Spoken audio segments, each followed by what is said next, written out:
ఒక్కసారైనా చెయ్యాలి. నేనైతే ఏం చెప్తానంటే వ్యక్తిగతంగా సాధ్యమైనంత వరకు సంకటహర చతుర్థి వ్రతాన్ని ప్రతివారు సంవత్సరంలో ఒకసారైనా చేసుకోవడం అలవాటు చేసుకోవాలి. నేను ఎందుకు ఈ మాట అంటున్నానంటే, వేదవ్యాసుడు దేవీ భాగవతం చేస్తూ ఒక మాట అంటాడు, కాలో హి బలవాన్ కర్త సతతం సుఖదుఃఖయో నరాణం పరతంత్రాణం పుణ్య పాపానుయోగత.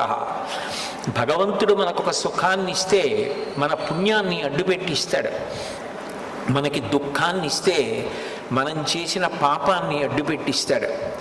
నేను చేసిన పుణ్యమేదో నాకేం తెలుసు, నేను చేసిన పాపమేదో నాకేం తెలుసు, అనుభవంలోకి వచ్చేశాక తెలుస్తుంది. అది అనుభవంలోకి వచ్చేసి సంకటం ఏర్పడిపోయిన తరువాత పరుగులు తీసే కన్నా అటువంటి సంకట స్థితి రాకుండా ముందే సంకటహర